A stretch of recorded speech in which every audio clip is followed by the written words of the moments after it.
Good evening everyone. So today we are back with another video.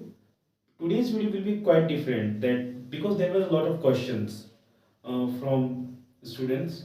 They were saying, sir, which are the other subjects which we need to focus on?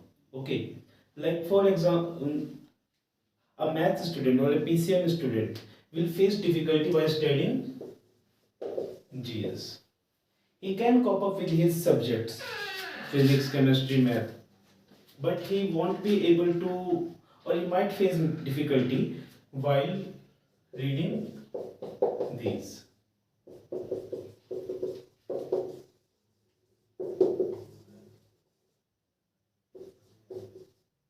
all these subjects. Now what happens that in the examination you need to score around 25% in each subject.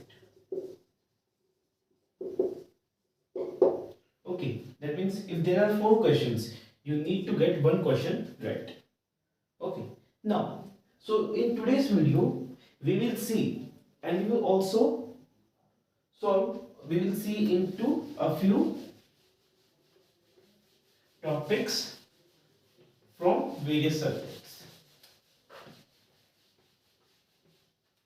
Now, firstly, let's talk about geography.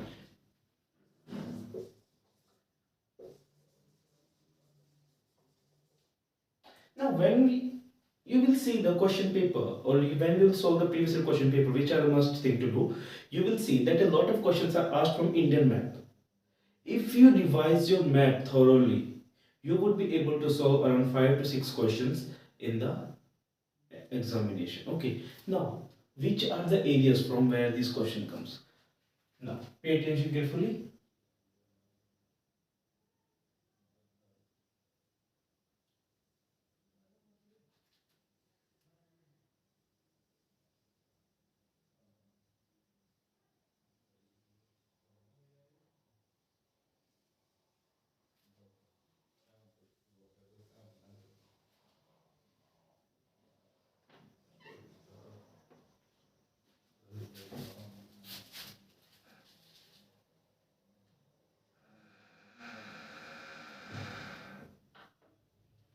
Now this is Indian map for now. Okay, now in this map, if you read this map or if you solve this map, you would be able to easily give answers to 4 to 5 questions. Now which questions we can get from this map?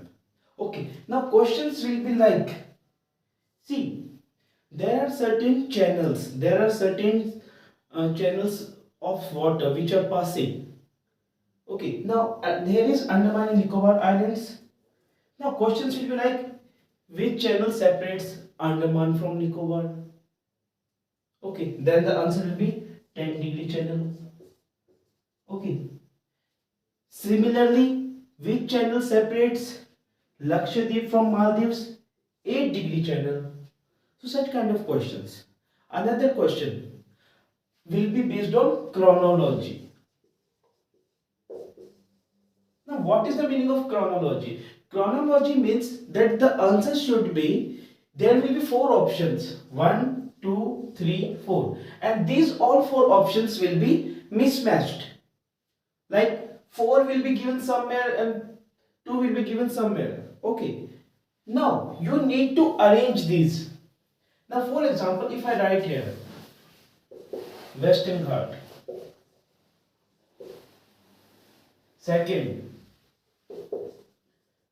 Vindhya, third Aravalli, and fourth Himalaya.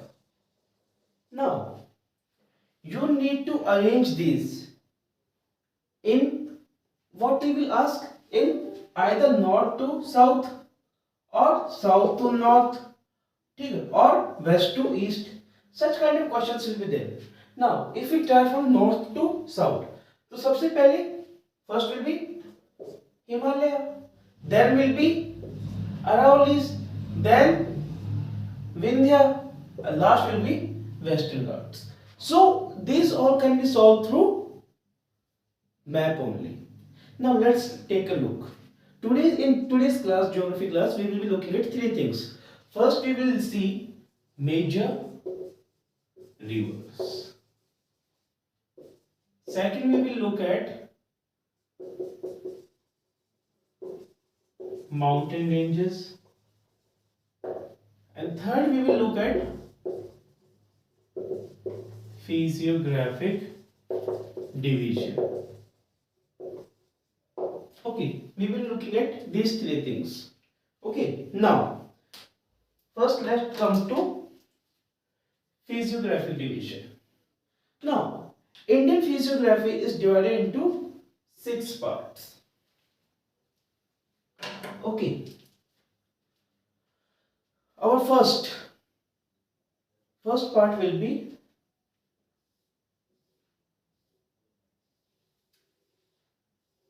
Himalayas. Okay, the greater Himalayas. Now, Himalayas are not starting from the edge of the country. Okay, the Himalayas in India start from Nanga Parbat and they take a bend towards south at Namche Barwa in Arunachal. Okay, so above Himalaya what we have? We have Trans Himalayas. Above Himalayas we have Trans Himalayas. Now in Trans Himalayas there are 3 ranges. The first is Karakoram. Okay, now in Karakoram range what we have? We have the second highest peak of the world and the highest peak of India. Okay, that is K2. K2's height is around 8,611 meter. So it makes it the second highest in the world and the first in India. Although K2 lies in the POK region, but POK region is ours. Okay, so K2 is the highest peak in India. When we talk of highest peak in Indian Himalayas, at that time, see, listen to the question carefully. What is it is asking? Highest peak in Indian Himalayas. Then the answer will be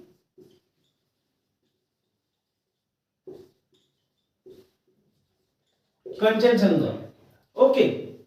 So, in Trans Himalaya there is Karakoram range, Jaskar range and Ladakh range. Okay. Now, then comes Himalayas. Okay, now the Himalayas is also having 3 divisions: Himadri, Himachal and Shivalik. Okay, इनका आपको division कैसे कर सकते हैं? On the basis of altitude, on the basis of vegetation, and what kind of questions will be coming? That where we can find dunes or dwars like Haridwar, Dehradun.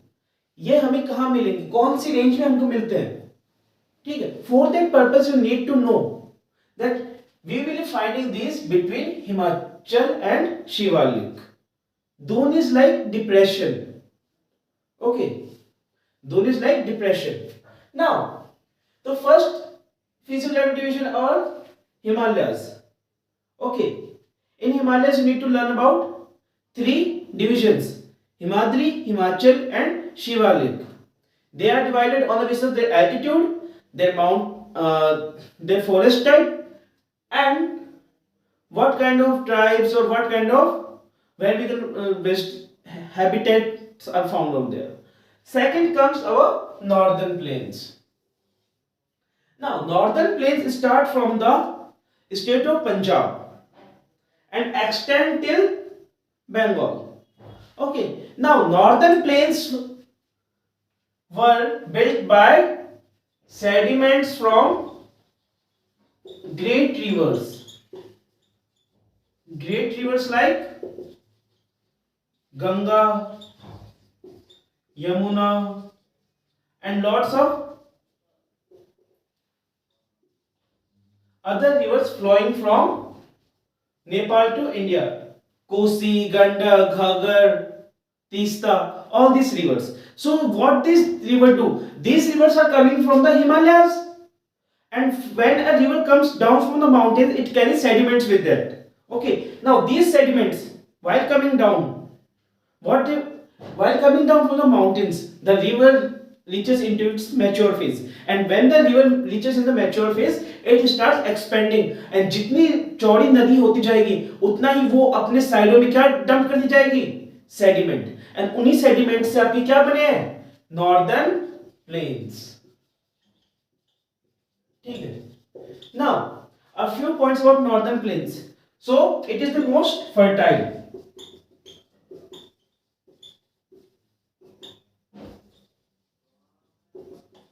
It is the most fertile plain.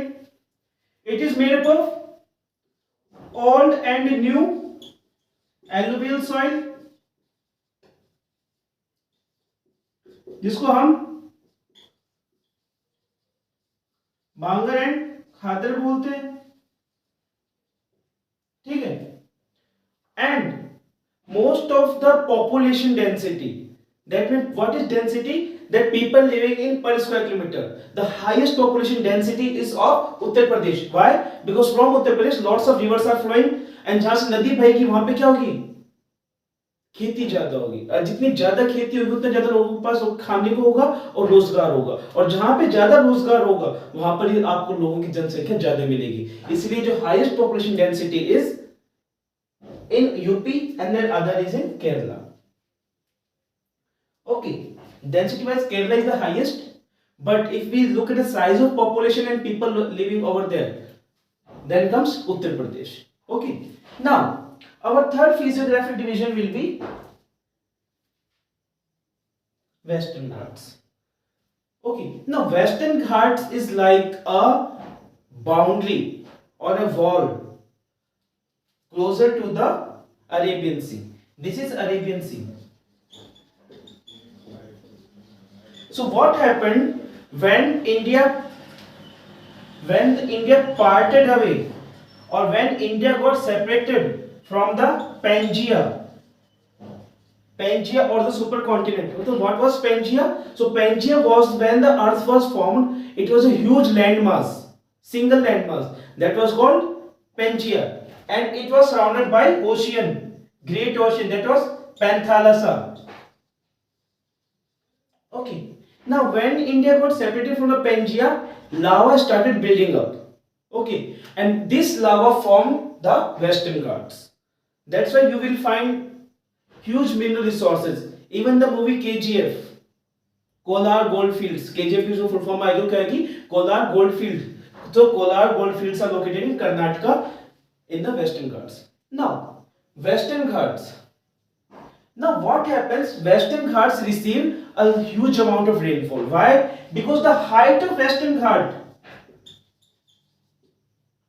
is average 1500 meter, and the highest peak is Anaimudi. Highest peak of Western Ghat is Anaimudi. Okay, now at 1500 meter, what happens, India receives rainfall from southwest monsoon. Okay, so monsoon is an Arabic word mosim. Arabic word mosim से हमें क्या मिला था, monsoon मिला था. ठीक है. Now India receives rainfall from southwest monsoon, and when these winds, what happens, these winds strike with Western Ghats. Now at 1500 meter they can easily obstruct the winds, and जब ये winds इनसे टकराती है तो टकराने की वजह से क्या होती है, बारिश होती है. ठीक है, उस बारिश को क्या बोलेंगे हम, ओरोग्राफिक रेनफॉल. ठीक है. नाउ इस बारिश की वजह से क्या होता है, आपके यहाँ पे ये जो एरिया है इसको बहुत ही ज्यादा बारिश मिलने की वजह से क्या होता है, यहाँ पर क्या डेवलप हो चुके हैं, tropical evergreen forest. Now what are tropical evergreen forest? See, if you look at our earth, what happens, there is 0 degree. 0 degree is equator, there is 23 degree north and 23.5 degree south. Now what are this? This is tropic of Cancer and this is tropic of Capricorn. So the place between both these tropics, between tropic of Cancer and tropic of Capricorn, is called tropical zone, and India lies in both tropical and temperate zone. ठीक है? So इनके बीच में जो evergreen forest मिलेंगे उनको क्या नाम दिया जाएगा? Tropical evergreen forest. ना ट्रॉपिकल एवरग्रीन फॉरेस्ट का मतलब ये नहीं होता कि पूरे साल भर आपके हरे भरे रहेंगे, नहीं। प्रॉब्लम इनको एवरग्रीन क्यों बोला जाता है? क्योंकि ये जो यहाँ जहाँ पर ये पेड़ होते हैं, जहाँ पे ये जंगल आपको मिलेगा, वहां पर जो पेड़ होंगे वो पेड़ों की प्रजाति एक साथ कभी भी पतझड़ के मौसम में अपने पत्ते शेड नहीं करती है। और जब पेड़ एक साथ अपने पत्ते शेड नहीं करते हैं, अलग अलग टाइम पे करेंगे, तो उससे वो जंगल हमें क्या दिखेगा? हरा। That's why they are called evergreen. Okay, and evergreen forest की दूसरी खासियत क्या होती है कि उनको जो रेनफॉल, उनको जो बारिश चाहिए, दैट इज 250 सेंटीमीटर प्लस। सो जहां पर 250 सेंटीमीटर प्लस रेनफॉल होगा, वहां पर कैसा फॉरेस्ट मिलेगा? ट्रॉपिकल एवरग्रीन फॉरेस्ट मिलेगा। सो हमारा थर्ड फिजियोग्राफी डिवीजन जो है वो है हमारा western Ghats. Now western Ghats start from Gujarat and go till Kanyakumari. Okay, this is the extent of western Ghats. Okay, now there are a few features of Western Ghat, that the river flowing, okay,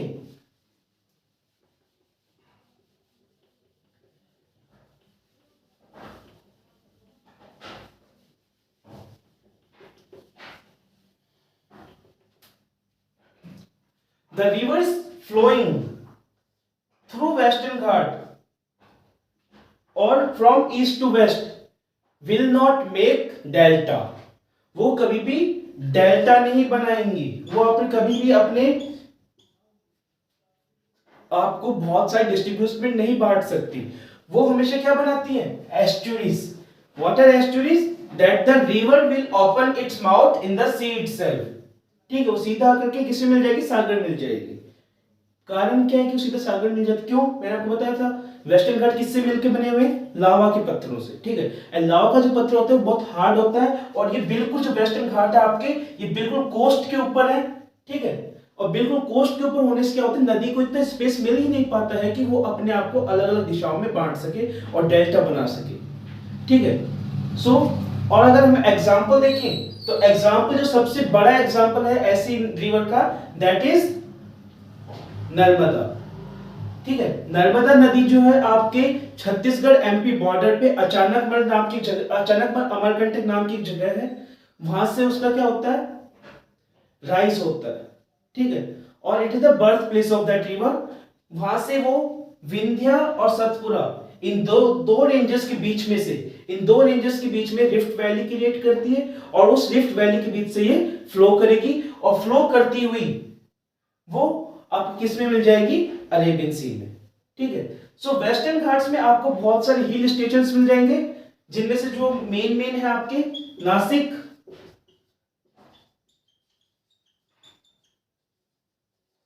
Mahabaleshwar. ठीक है, उसके बाद में आपके और भी बहुत सारे, कर्नाटक में बहुत सारे आ जाएंगे। ठीक, ऐसे करके आपके बहुत सारे क्या है? हिल स्टेशन है। उसके अलावा इन हिल स्टेशन के अलावा और आपको क्या मिल जाएगा? इन एरियाज में you will find that there are a lot of great rivers which are having their birthplace in these hill stations. For example, Nasik in Maharashtra is birthplace of river Godavari. Okay, so Godavari कहां से जन्म लेती है? नासिक के पास से। Why? Because there is huge amount of rainfall. Okay, कि इतनी बड़ी बड़ी नदियां वहां से जन्म लेती हैं। Okay, so this is Western Ghat. ठीक है, उसके बाद वेस्टर्न घाट्स में प्लांटेशन भी होता है, coffee plantation, Baba Budan hills. So Baba Budan hills is the first place where coffee was introduced for the first time. Okay, so if question come where were the coffee introduced in India for first time, so it was introduced in Baba Budan hills in Karnataka. Okay, now this coffee plantation, there is rubber plantation and various other types of plantation. Even you might have seen the movie Veerappan or Pushpa. There you might have seen all those great forests about sandalwoods and other. Okay, so these type of forests are found there. Apart from these, A huge amount of wildlife, both flora and fauna, are found in Western Ghats. Even daily, on a daily basis, new species is found. Just a few days back in the previous videos we have seen that a new honeybee species, that was Apis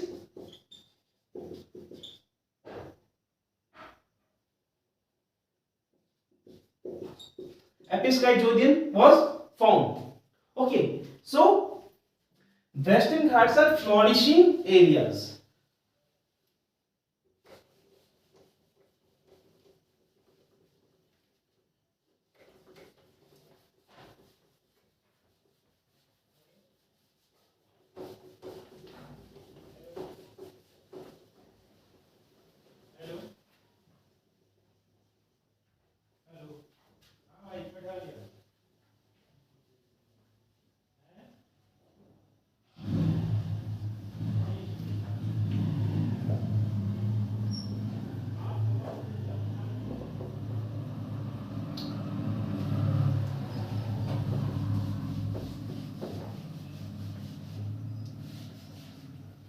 Now, our next physiographic division will be Eastern Ghats. See, Eastern Ghats are one of the oldest rocks. Okay, या फिर oldest physiographic division in India. So these are eroded areas. What are eroded areas? कि वो अब कहीं कहीं patches में मिलते हैं, ठीक है ना, वो कहीं कहीं पर आपको छोटे छोटे एरियाज में मिलेंगे, वो आपको बड़े नहीं मिलेंगे, ठीक है. For example in Orissa we have गिरीज, Udayagiri, Mahendragiri, such kind of giris. So these are remnants of Eastern Ghats. Okay, then we will find some remnants in Tamil Nadu, find some remnants in Andhra. Okay, now these are eroded areas. अब जो area Erode हो गया वहां पे जगह भी मिलेगी आपको, ठीक है. और जगह मिलने से क्या होता है, जो रिवर्स यहां से निकली थी वेस्टर्न घाट्स में से ना, वेस्टर्न घाट्स क्या है कितना 500 1500, ठीक है. और एक जगह जहां पर वो मैदान हो रखा है, तो रिवर का फ्लो क्या रहेगा, इस तरफ रहेगा. इसी वजह से जितनी भी मेन रिवर्स हैं वो सभी इसी तरफ फ्लो करती हैं. Godavari, Krishna, Kaveri, all this, Tungabhadra, all this river flow towards eastern Ghats. And eastern Ghats में फ्लो करने के साथ साथ ही वो यहाँ पर क्या बनाती है, अब ये क्या है, बड़ी बड़ी रिवर्स है जो कि एक हाइट से आ रही है, यानी माउंटेन से आ रही है. और जब रिवर, मैंने आपको पहले बताया, जब रिवर पहाड़ों से आती है तो अपने साथ क्या लाती है, पत्थर लेके आती है, उस पत्थर को काटती रहती है.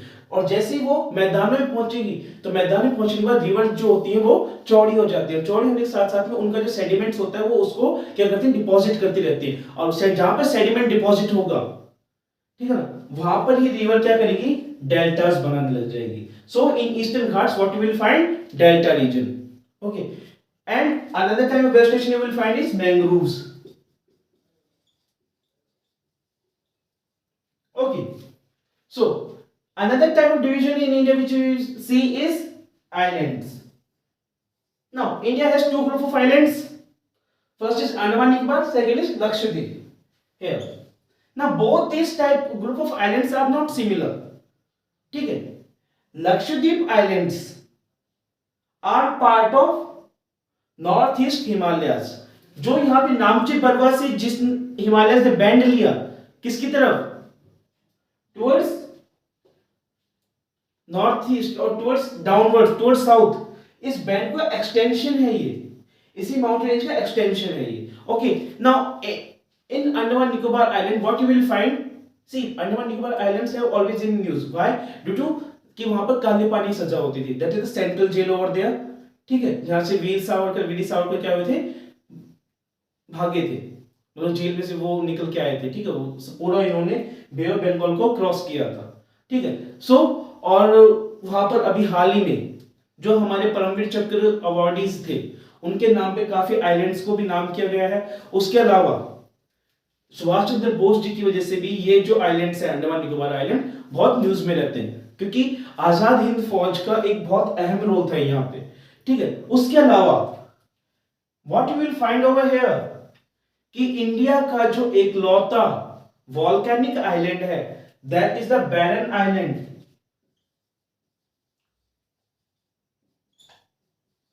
वो हमें कहां मिलेगा, in Andaman and Nicobar. Okay, now coming to, and Andaman Nicobar are also strategically important for Indian Army, Navy and Air Force. That's why we are having a tri-command center over Andaman and Nicobar. Now, coming to Lakshadweep. Now, what is in Lakshadweep? Lakshadweep is coral islands. ठीक है, लक्षद्वीप बहुत से छोटे छोटे island, coral island से मिलकर बना हुआ एक समूह है. ओके, नाउ कोरल्स के बारे में मैंने आपको जो स्पेशल क्लास में बताया था, क्या होते हैं वो डेड एनिमल्स ही होते हैं which are bit of calcium. Okay, वो क्या एक्यूपरेट से डिपॉजिट होते जाएंगे, जिसकी वजह से एक आइलैंड बन जाता है, अटोल बन जाएगा, आइलैंड बन जाएगा. एंड ये आइलैंड होते बहुत खूबसूरत होते हैं. यहाँ पे टूरिज्म के पर्पज से बहुत ज्यादा अहमियत रखता है लक्षद्वीप, क्योंकि टूरिज्म इन आप if you heard the name scuba diving, तो स्कूबा डाइविंग के लिए बहुत अच्छा आता है. और दूसरा, ये जहां पर कोरल्स होते हैं वहां पर एक चीज का indication, corals are the very best indicators that the environment over that place is very safe and very clear. जहां पे कोरल्स मिलेंगे वहां पर क्या होगा, एनवायरनमेंट बहुत अच्छा है, वहां पे पानी बहुत अच्छा है, उसका इंडिकेशन देते हैं कि उस पानी में अभी तक कोई हार्मफुल इफेक्ट नहीं आया.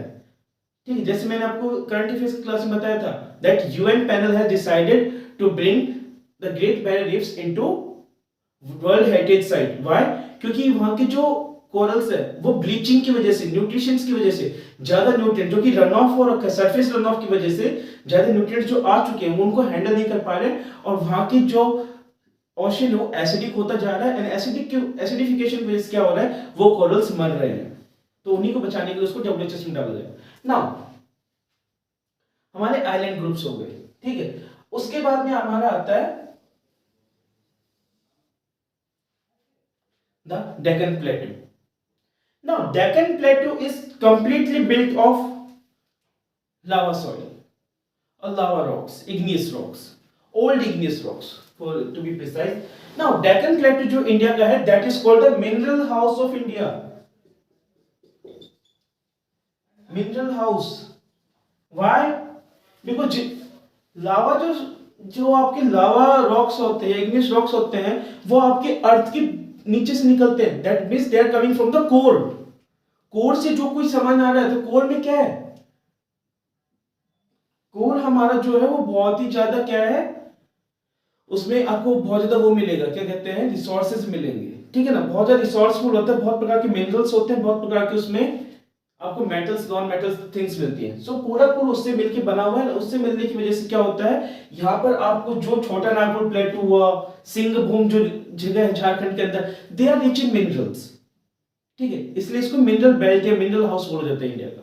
Okay, now this was a short on brief, not in extension, क्योंकि अभी टाइम इतना नहीं कि हम उसको एक्सटेंशन पढ़ सकें. बस आप इनकी चीजों पर ध्यान रखिएगा. ठीक है, now this was a brief about Indian Physiography Division. Okay. Now coming to rivers and mountain ranges.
Now coming to mountain ranges. So you need to know about the sequence in which Indian mountain ranges are there. So top पे trans Himalayas हो गए, Karakoram, Zanskar, Ladakh range. Below that is Himalayan range. Now inside Himalayan range there is Pir Panjal and Dhauladhar range.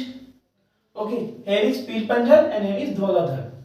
Now below this This is Arauli. Okay. Here, here you will find Vindhya. Below Vindhya is Satpura. This is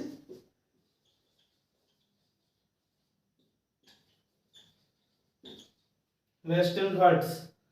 Okay.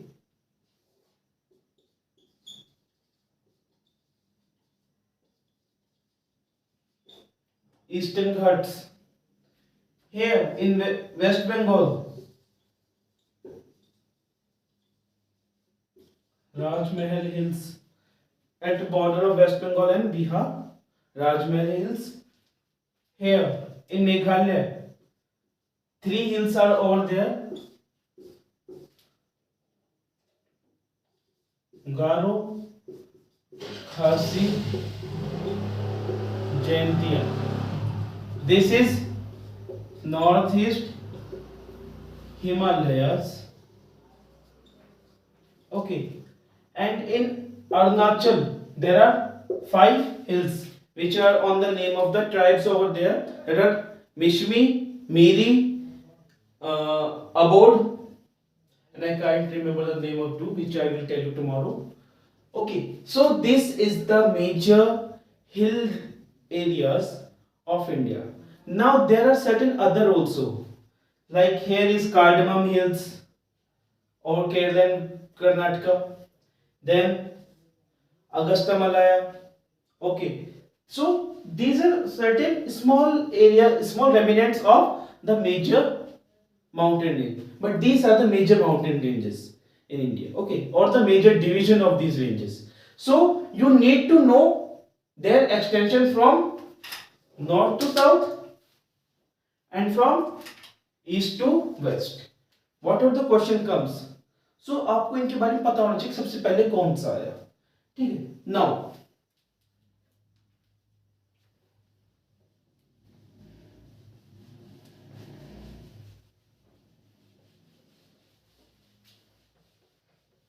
Now let's talk about polity.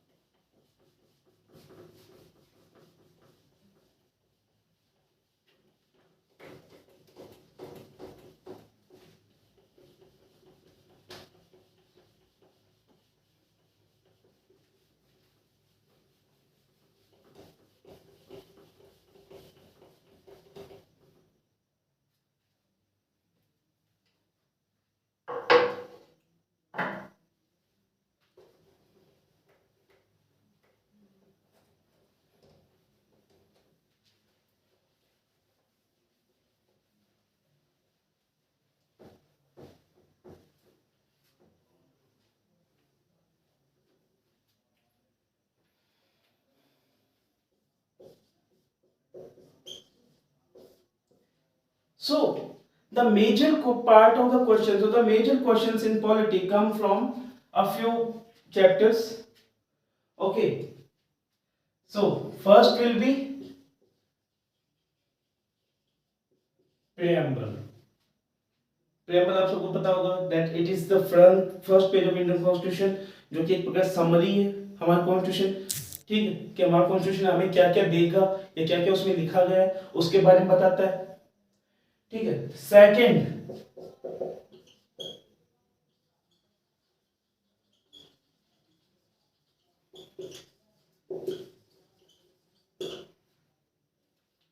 Fundamental rights, जो कि article 12 से 35 है.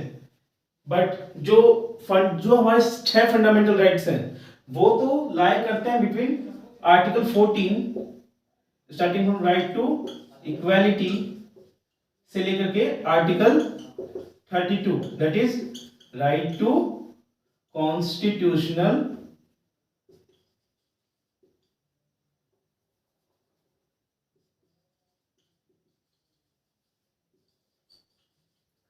Remedies तक. Major जो हमारे fundamental rights है ये इसके इन आर्टिकल्स बीच में 1432।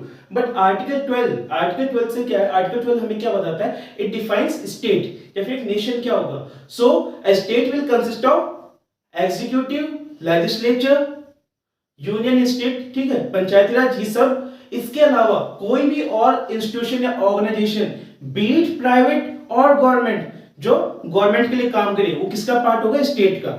आर्टिकल 13 क्या बताता है कि if any law made by the legislature is in contrast or is in conflict with fundamental rights, then the Supreme Court has the power, or Supreme Court can declare that law unconstitutional or can nullify it, ठीक है।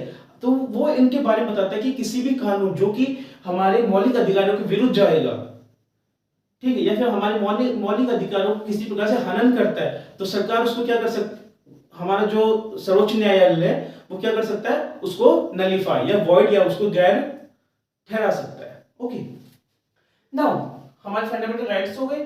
Then third will be fundamental duties, ठीक है। Fundamental duties जो कि हमारे constitution के part 4 में क्या पे मिलेंगे, आर्टिकल 51A, ठीक है, आर्टिकल 51A में के पार्ट 4 मिलेंगे, ठीक है। नाउ ये जो था आर्टिकल 51A ये बाद में जोड़ा गया था, ठीक है, आफ्टर सरदार स्वर्ण सिंह कमेटी, ठीक है, through 42nd constitutional amendment act, ठीक है। सी 42वां जो संशोधन है, संवैधानिक संशोधन है, ये अपने आप में एक छोटा कॉन्स्टिट्यूशन है। इसके बारे में हम कल की क्लास में पढ़ेंगे, इसमें और क्या क्या चेंजेस आए थे, क्योंकि बहुत इंपॉर्टेंट है, क्योंकि इसका जो असर है 42nd कॉन्स्टिट्यूशनल अमेंडमेंट एक्ट का, ये हमारे फंडामेंटल ड्यूटीज में भी, उसके अलावा डीपीएसपी में भी, उसके अलावा हमारे प्रेम्बल में भी इसका रोल है, ठीक है ना।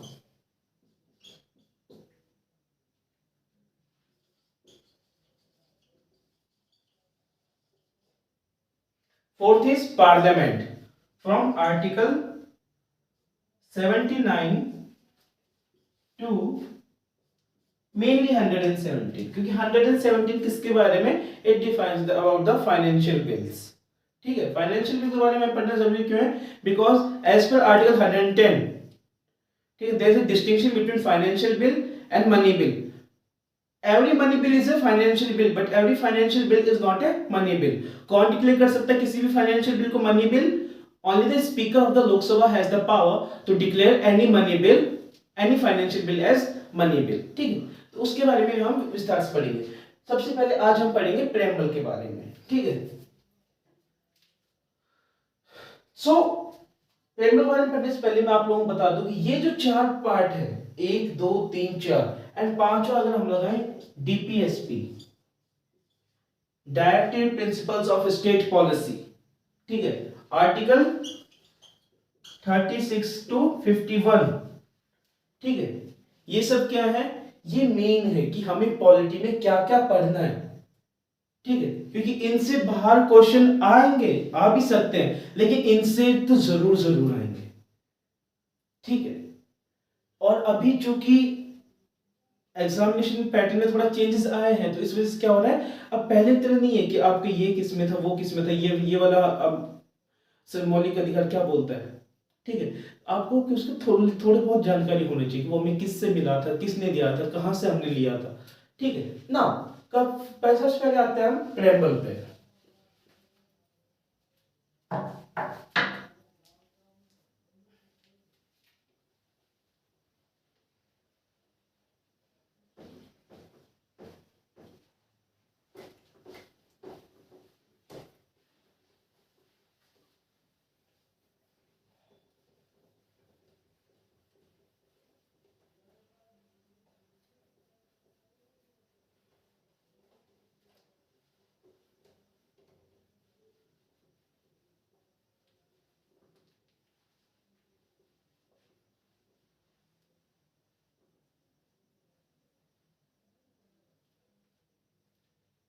Now, what is preamble? So preamble is simply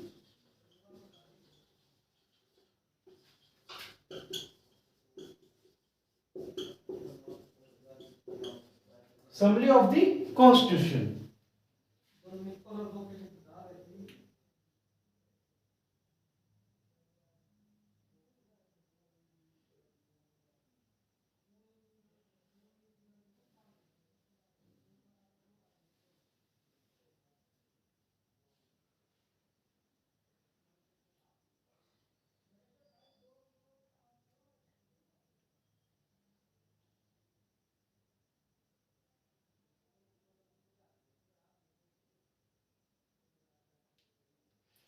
Now, preamble के summary to the constitution.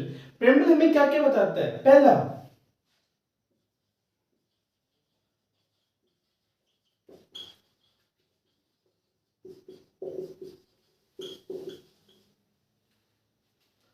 Source of the constitution, यानी हमारे कॉन्स्टिट्यूशन का सोर्स क्या है? अगर आपने प्रेमबल पढ़ा होगा कभी भी, तो उसकी जो सबसे पहली लाइन आती है, we the people of India present ourself और गिव आवरसेल्व्स, ठीक है ना, कि हम भारत के लोग हम ही को ही क्या दे रहे हैं? ये संविधान। Okay, so source of the constitution is people of the nation, ठीक है। सोर्स क्या हुआ इसका? People of the nation. Second,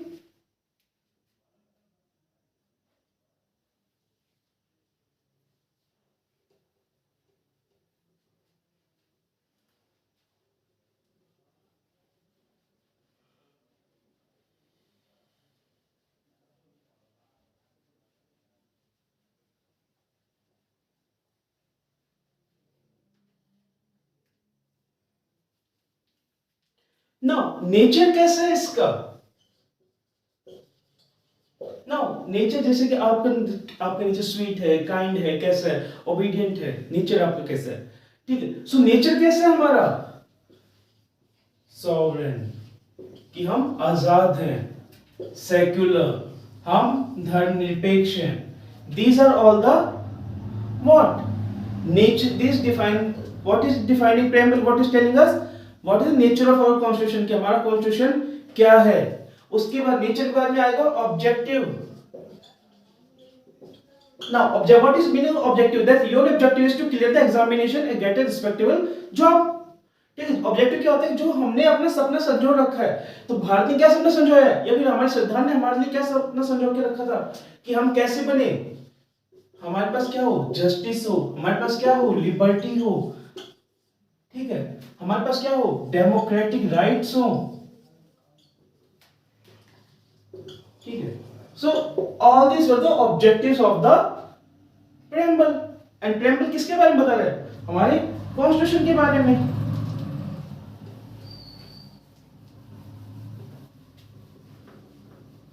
and इसके जो लास्ट में आएगा, लास्ट में क्या आएगा कि हमने इसको अडॉप्ट कब किया, ठीक है। सो preamble was adopted on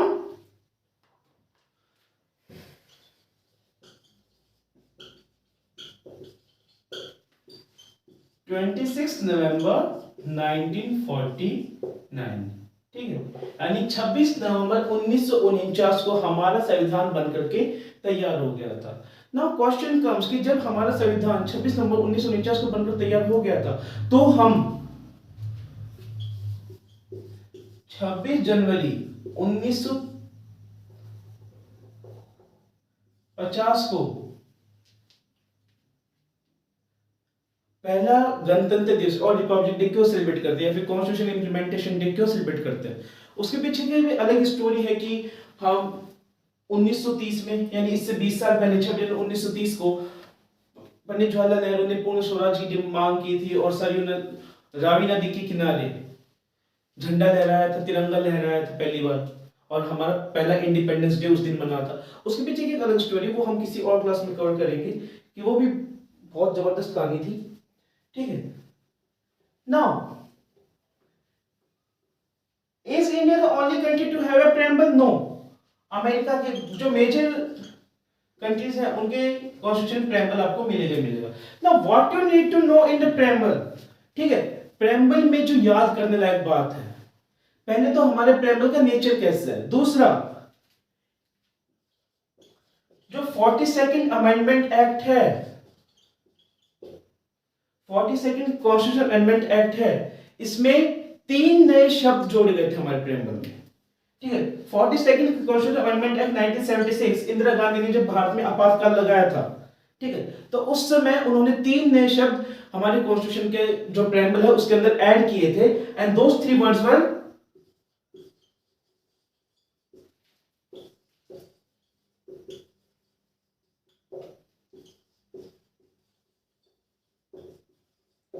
secular, socialist and integrity.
Okay, now secular, socialist and integrity, ये 3 शब्द हमें 42nd अमेंडमेंट एक्ट 1976 से मिले थे। ओके, नाउ अब इन वर्ड्स का मीनिंग तो जो है सेक्युलर मतलब होता है धर्मनिरपेक्ष, that mean the state can't interfere into one's religion, but India में जो सेक्युलरिज्म फॉलो किया जाता है that's quasi quasi quasi secularism means कि थोड़ा बहुत हम कर सकते हैं, इट्स नॉट फुल्ली इंडिपेंडेंट कि वो पूरी तरह से आजाद है कि हम जो चाहे अपने मन का कर सके, नहीं, ऐसा नहीं है।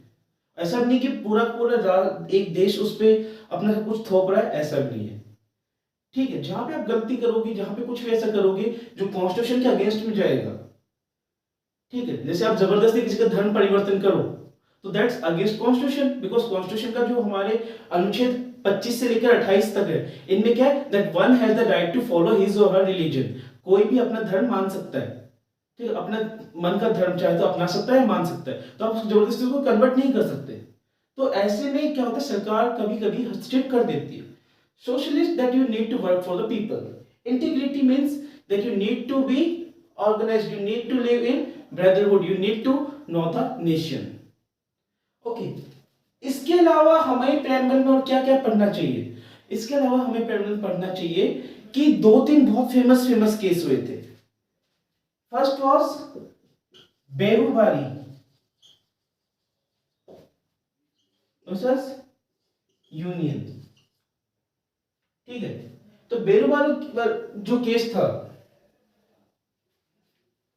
जो बेरुबारी केस था 1960 का, इसमें सुप्रीम कोर्ट ने बोला था that preamble is not part of the constitution. ठीक है, but in Kesavananda Bharati case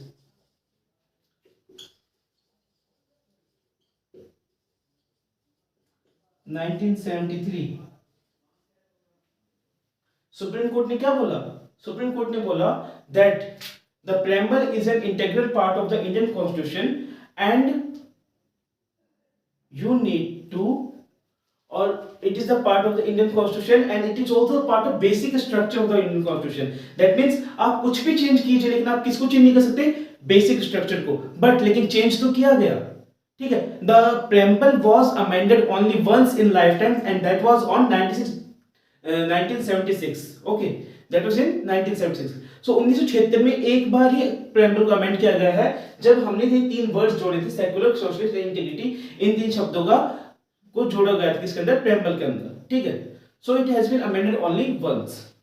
ठीक है, नाउ लेकिन अगर ये क्वेश्चन करे, क्वेश्चन में ये हो सकता है कि 1973 में तो सुप्रीम कोर्ट ने ये जजमेंट दिया था कि भाई आप इसको चेंज नहीं कर सकते, बेसिक स्ट्रक्चर का पार्ट है, और आपने यहाँ पे चेंज कर दिया है, तो ये कैसे पॉसिबल है? See even Supreme Court said that these three words, socially secular, socially integrity, these were inclusively into the original constitution, यानी कॉन्स्टिट्यूशन के अंदर पहले से ही सम्मिलित है, बस ठीक उनको ठीक तरीके से भाव रूप में, यानी भाव रूप में वो अंदर है, शब्द रूप में हमने कब लेके आए? 1976 में, तो ये सही माना गया था। Okay, now apart from this, is our preamble justiciable? No.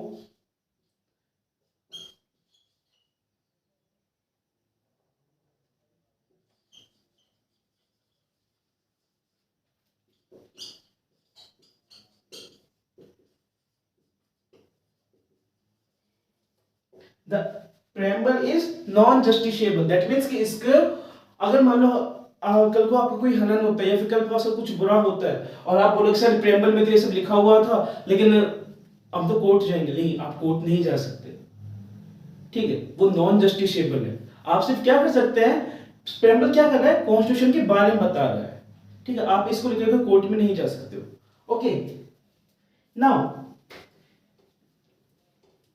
Preamble को हम एक बार और क्लियरली कब देख लेंगे? जब हम एक दो दिन की क्लास करेंगे, ठीक है। इसके बाद में आपका आता है फंडामेंटल राइट्स।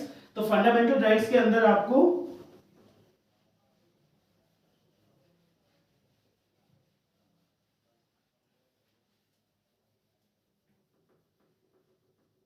कुछ पॉइंटर याद रखने हैं।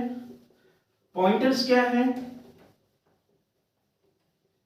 कि आपको पता होना चाहिए कि आपके आर्टिकल 14 से लेकर के आर्टिकल 32 तक कि जितने भी आपके आर्टिकल्स हैं, जैसे article 14 right to equality, equality before law या प्रोसीजर फॉलोड बाय लॉ, ठीक है,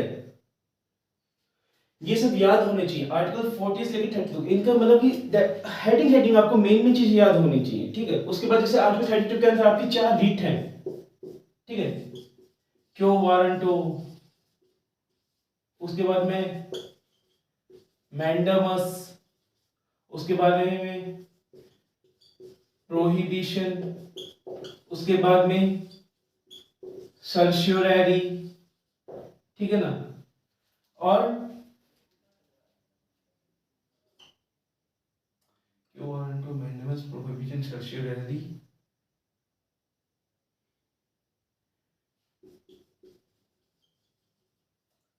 हैबियस कॉर्पस।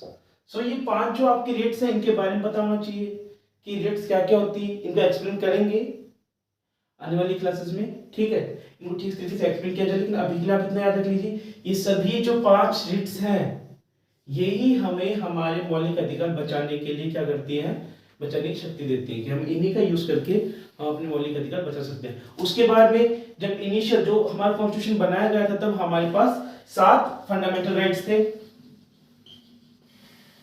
तो वो एक कौन सा राइट था जिसको हटा दिया गया? So by the 44th constitutional amendment act, right to property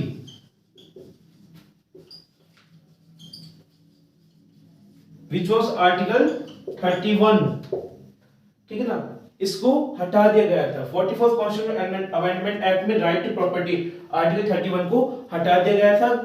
उसमें किसकी सरकार थी? मोरारजी देसाई की जो जनता पार्टी थी। इंदिरा गांधी ने जब आपातकाल लगाया तो फिर लोगों ने नाखुश थे, उनको हरा दिया, जनता पार्टी आई।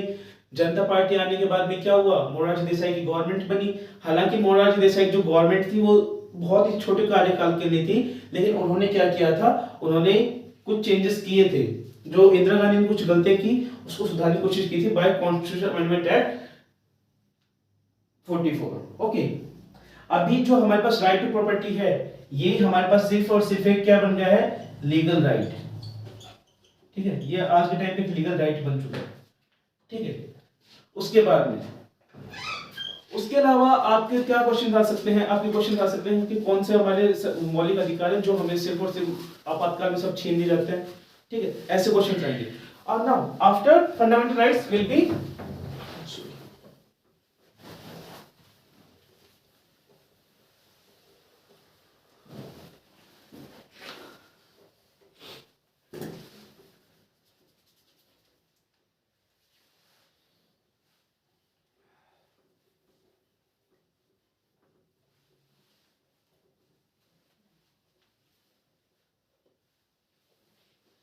After fundamental rights, fundamental duties. See, जो आपकी फंडामेंटल ड्यूटीज हैं, फंडामेंटल राइट्स हैं और डीपीएसपी हैं, इन सभी में जो हमारे संविधान जिन्होंने बनाया उन्होंने कुछ ना कुछ हमें चीजें बताई थी। फॉर एग्जाम्पल फंडामेंटल राइट्स, इसमें जो है state, state means the government, यहाँ पे स्टेट किसके लिए यूज किया जा रहा है? गवर्नमेंट के लिए। गवर्नमेंट को क्या नहीं करना है कि गवर्नमेंट आपके ऊपर राइट टू, जैसे आर्टिकल 19 है, फ्रीडम टू स्पीच, लिबर एक्सप्रेशन, ठीक है, असेंबल विद पीसफुल, तो हमें गवर्नमेंट असेंबल करने से मना नहीं कर सकती, हमें फ्रीडम स्पीच है, हमारी फ्रीडम स्पीच को नहीं छीन सकती, ठीक है। आर्टिकल 21 है, राइट टू एजुकेशन है, तो हमें एजुकेशन से मना नहीं कर सकती। लाइफ एंड लिबर्टी है, ठीक है, तो हमें लाइफ एंड लिबर्टी, हमारे जीवन हमसे नहीं छीन सकती। हालांकि वो ले सकते हैं बट वो इमरजेंसी के टाइम पे, ठीक है। तो यहाँ पे बोला गया है, गवर्नमेंट को रोका गया है डूज एंड डोंट्स के बारे में कि उसको क्या नहीं करना है, तो यहाँ पे डोंट आएगा, ठीक है। डीपीएसपी में, डीपीएसपी में इफ, ये मतलब डीपीएसपी जो है, जो ये हमारे फंडामेंटल राइट्स हैं, ये जस्टिसेबल है, यानी कि हम सीधा अंडर आर्टिकल 142 एंड 226, आर्टिकल 142 में हम सुप्रीम कोर्ट और 226 में हम हाई कोर्ट सीधा जा सकते हैं अगर हमारे मौलिक अधिकारों का कोई हनन करता है तो, ठीक है। But DPSP, if the state has resource, अगर स्टेट के पास रिसोर्स है और स्टेट इस काबिल है, तो डीपीएसपी आर्टिकल 36 से लेकर 51 तक, 36 और 12, आर्टिकल 36 और 12 ये दोनों सेम ही है, जहां पर आपको बताया गया है कि देश क्या होता है, ठीक है। तो इनिशियली 37, 51, इसमें यह बोला गया है कि अगर किसी स्टेट के पास या किसी देश में इतने रिसोर्सेज हैं तो वो लोगों के लिए क्या करे, ठीक है। ये नॉन जस्टिसेबल होते हैं, ठीक है, ये नॉन जस्टिसेबल होते हैं। जैसे अगर एग्जांपल लें तो हमारा आर्टिकल 48 है जो कि बताता है ban on slaughter of bovine animals. ना बोवाइन एनिमल्स क्या होते हैं? जो दुधारू पशु होते हैं, ठीक है। तो आप जानवरों को मार नहीं सकते, गौ माता जो है वो भी इसी आर्टिकल के अंडर में आती है कि आप उसको मार नहीं सकते, लेकिन ये नॉन जस्टिसेबल है। इसलिए कुछ स्टेट्स हैं जहां पर लॉ बना दिए गए हैं और कुछ स्टेट्स हैं जहां पर अभी ये लॉ बना नहीं है, ठीक है ना। फंडामेंटल ड्यूटीज जो है,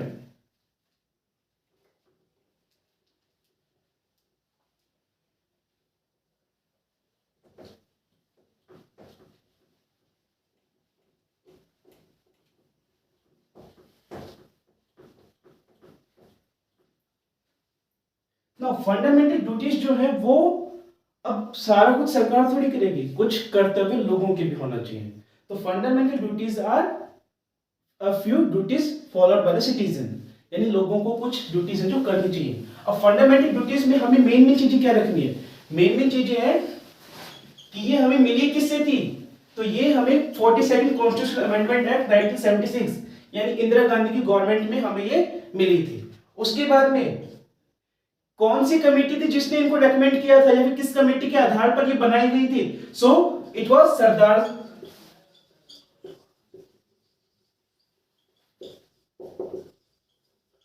स्वर्ण सिंह। तो सरदार स्वर्ण सिंह कमेटी की जो थी उन्होंने क्या बनाया था, उसको सेटअप किया गया था कि वो फंडामेंटल ड्यूटीज बनाए और उन्होंने फंडामेंटल ड्यूटीज बनाई थी। इनिशियली जो हमारे पास फंडामेंटल ड्यूटीज थी या फिर जो इस कमेटी ने फंडामेंटल ड्यूटीज बनाने के लिए बोला था वो 10 थी, लेकिन आज के टाइम पे हमारे पास क्या है? 11 है, ठीक है। जो एक फंडामेंटल ड्यूटी थी वो 2002 के अंदर जोड़ी गई थी जो कि है आपका एजुकेशन के रिलेटेड, ठीक है। नाउ जो फंडामेंटल ड्यूटीज हैं ये भी नॉन जस्टिसेबल है। Non justiciable means like fundamental duties में बोला क्या गया है? पहला कि आप राष्ट्रीय गान का, राष्ट्रीय ध्वज का, इन सब का सम्मान करेंगे, लेकिन हम बहुत बार देखते होंगे कि सड़क पे पड़ा हुआ रहता है, जैसे हमने थोड़ी ना कि आप जिसने गिरा उसको जेल में डाल देंगे, नहीं, लेकिन हमें वो सम्मान करना चाहिए। हमारे जो धरोहरें हैं, धरोहर पे क्या आपने देखा हो काफी जगह पे वो पेंटिंग की हुई होती है लोगों ने अपने मुंह से, तो ऐसा आप ना करें, लेकिन फिर भी लोग करते हैं, ठीक है। तो हमें ऐसा बनना चाहिए, ये हमारी ड्यूटी है कि हम अपने देश की धरोहर को बचाएं, देश के जो सिंबल्स हैं उनका सम्मान करें, ठीक है। तो ये सब हमारे फंडामेंटल ड्यूटीज में आती है, ठीक है। उसके अलावा ये नॉन जस्टिसेबल है, बट सुप्रीम कोर्ट ने कुछ जो जजमेंट्स दिए हैं, फॉर एग्जाम्पल जो आपके शराब के ठेके होते हैं, पहले वो बिल्कुल रोड के पास में होते थे, बट अभी क्या उनकी दूरी होनी चाहिए, ठीक है, वो कुछ अंदर होंगे, ना कि मेन रोड पे। ये फंडामेंटल ड्यूटी से ही लिया गया था, तो इनका आधार ले सकते हैं वो अपने जजमेंट्स में। वैसे अगर हमारा अनन ऑनर या कुछ भी गलत हो रहा है तो हम सीधा कोर्ट नहीं जा सकते। उसके अलावा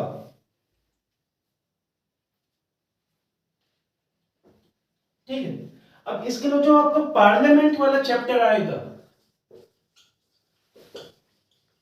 सो पार्लियामेंट में वाले चैप्टर जो कि आर्टिकल 79 से 117 तक है, ठीक है, इसमें जो मेन आता है वो आता है आपके स्पीकर ऑफ लोकसभा के बारे में, ठीक है, जिसके बारे में हम आने वाली क्लासेस में पढ़ेंगे। Okay, thank you.